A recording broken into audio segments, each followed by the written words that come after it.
Good afternoon, everybody. Mike Winkler here, and we haven't done one of these in a while. Instead of something product specific, I wanted to talk about some of the ideas, the concepts we see, the things that are hanging around on us. And the kind of general title is just something to think about.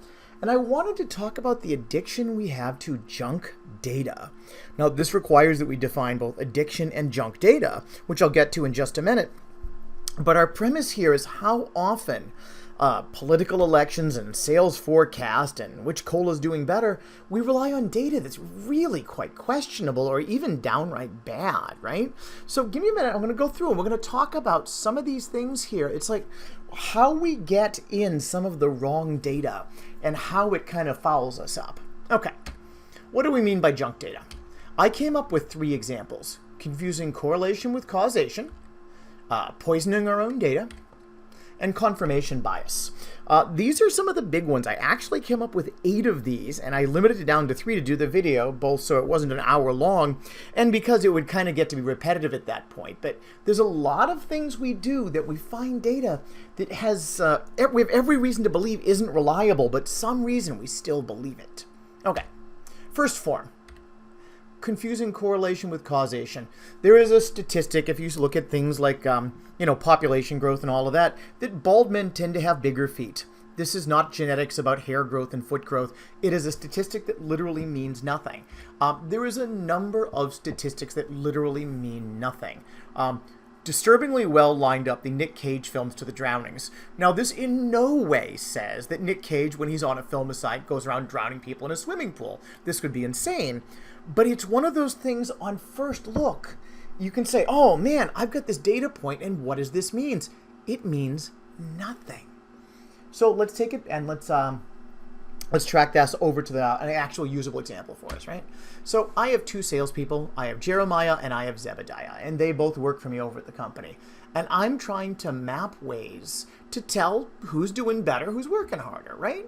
So I came up with some metrics about number of clients seen, total number of deals, and hours spent in an office per week. And I thought this would be a pretty solid metric.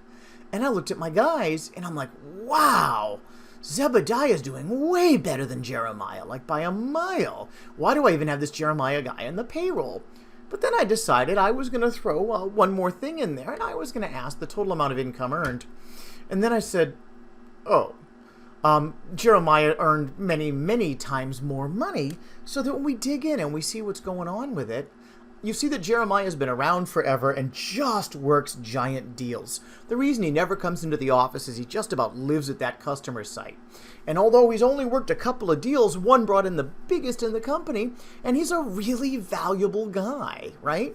Now, Zebediah is the new kid, works on friendly customers, so he has a very high rate of success, does kind of a beaten add-on business, and Zebediah is still learning everything, right? So he stays a little longer at the office. What you see here is 2 great sales reps, both of which look completely different in the metrics. So not only is correlation not causation, right? Something data that correlate that is not the cause of that data, it sometimes shows you the absolute reverse of causation, right? And this is one of the biggest data mistakes we make. Okay, so you get right down to it. Sometimes data have nothing to each other, even when it looks like it does, right? This is the big, easy one to fall into. Okay, second form. Let's talk about poisoning our own data with the best intentions. It is so often that we get talking to each other and we end up poisoning our own data with expectations, with a lot of things. But rather than give you a bunch of sales examples, we are going to talk about cowboys. And we have our guy Walker, Texas Ranger. And his agenda for 1865 was, in Q1, he shot a couple of bandits, arrested 9, and expects to have a run-in with the Laredo gang by end of year, where he's going to have to shoot 4 bandits, and expects to arrest 20 more, because there's a lot going on. It's a big criminal gang. So, he tells his boss about this, right? And his boss is Wyatt. And Wyatt is Walker's boss, obviously. He's under a ton of pressure from the governor to clean up the state, so he starts kicking these statistics uphill to the governor. He says between 5 and 9 bandits will be shot in 1865, which kind of correlates to the data he got. And between 30 and 50 outlaws will be arrested once again in the ball game, but not exactly right. And because he's under a ton of pressure from the governor, he asks Walker to support it, and Walker says, okay, that's close enough, right? And he highballs the hell out of it, is what it comes down to.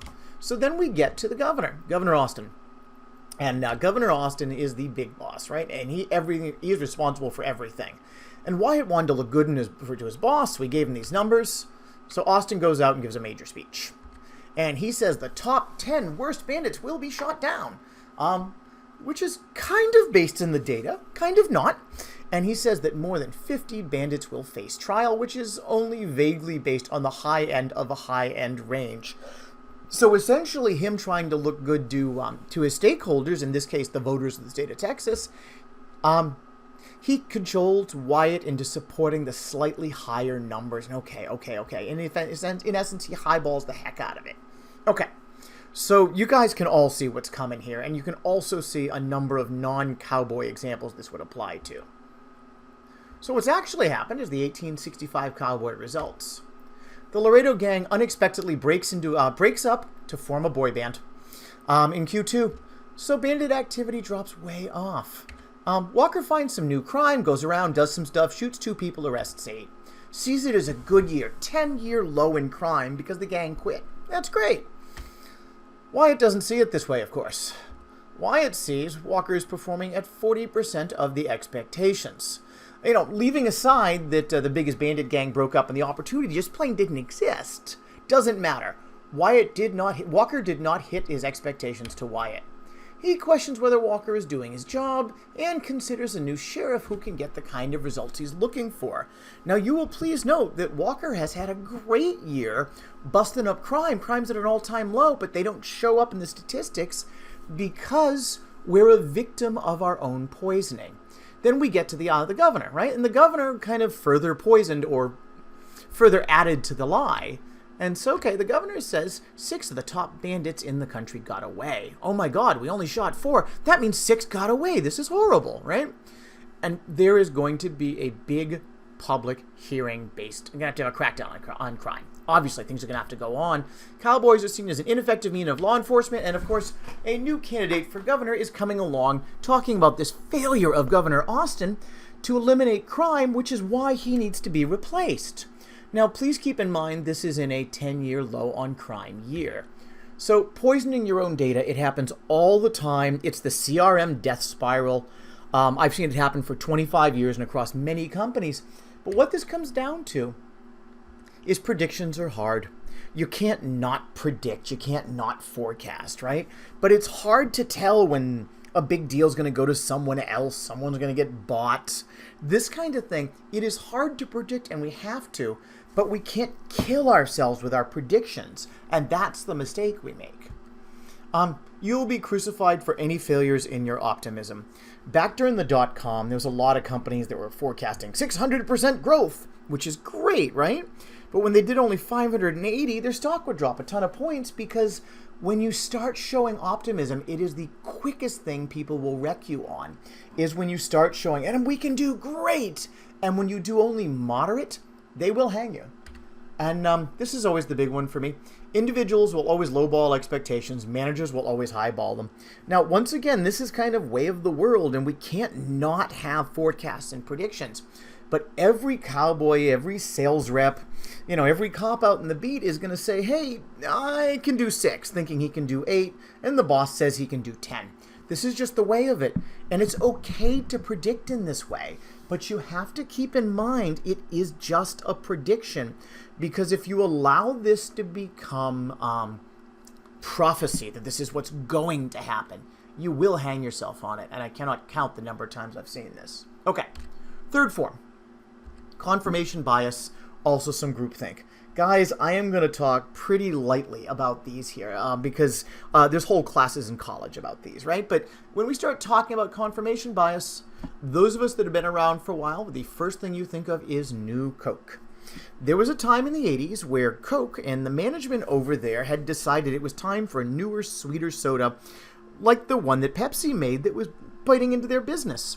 And they just went and did it rather than do the market research, and they learned that people didn't want a sweeter soda, but they never stopped to look. This was people in the boardroom talking to each other back and forth about how great it is that sweeter sodas are doing well and everybody wants a sweet soda. And their business took the biggest drop in their 100-plus year history of the company because they didn't stop to look at the data. And in the next year or two, they had to eat a lot of crow and come out with Classic Coke and essentially undo this huge drop in their business. Cost them millions because they didn't check the data. They believed the things that they wanted to, they believed the things they heard, and the people that were saying those things, they believed them. Okay. Same basic story. A few years earlier, the United States government, the most powerful military in the world, decides they were going to invade Cuba. And this is right around the year I was born. This is a few years ago.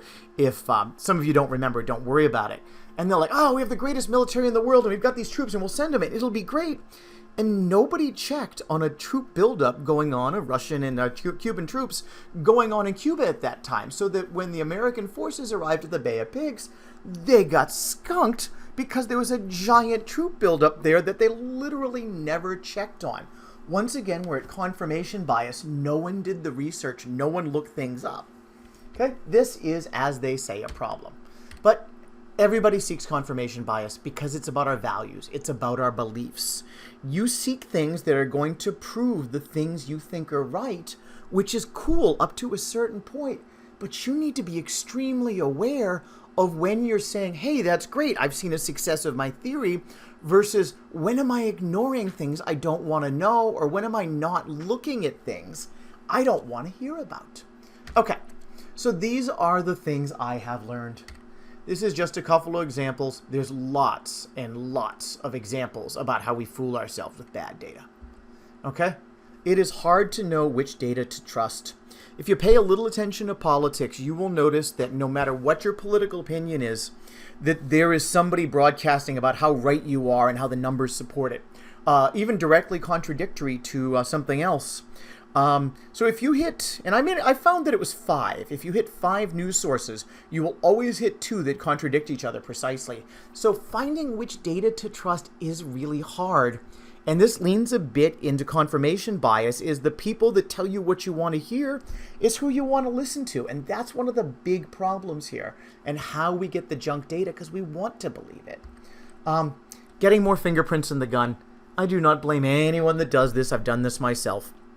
If I see a deal that starts to go badly, and I start to reach out for other people and say, well, 6 of these went great in West Virginia last year, or, well, experts say this is what people want, so by the time I see something that's starting to go bad, I start to pile up as many statistics and data points on it as I can, so that when it does go bad, like I saw it happening, it's not the fact that Mike screwed something up. Look, he has all the data to support them.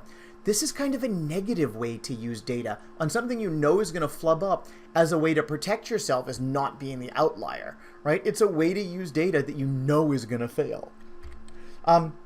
We create the illusion of control.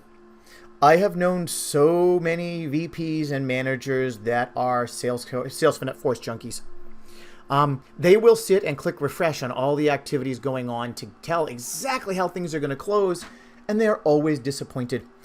Because staring at that screen and looking at those statistics that come in, this might be Walker, Texas Ranger, telling you who he plans to shoot, but you never know who's going to show up for it. So often we use statistics on election day for any of these things so that we have the illusion of being in control, both for ourselves and for the people around us. Right? So if I'm telling people that the town I like to go drinking and dancing in is the best town to go drinking and dancing in, someone's going to say, well, why is it better, Mike? I will talk about the number of pretty girls that dance there, and the number of bars that serve 5 cocktails, and all the great places for dinner. I will throw statistics around that may or may not meet the reality, like we talk about in the first point, but to create the illusion of control that I have, that it's the best place. But when it comes right down to it, why we like our junk data is we want to be right. Right? So that I want to be able to predict the sales, and I want to be right because people are expecting me to be right, and I get to feel good, and I get a raise and get a promotion, or I get to keep my job, unlike Governor Austin there. That all of the things we do, all of the bad data we rely on, isn't necessarily because we believe it, at least not most of the time. Because data resources living out here in 2020 are really, really available to disprove any bad data. But the reason we believe it, it comes right down to it, is that we want to be right. Guys, I am Mike Winkler, and that was just something to think about.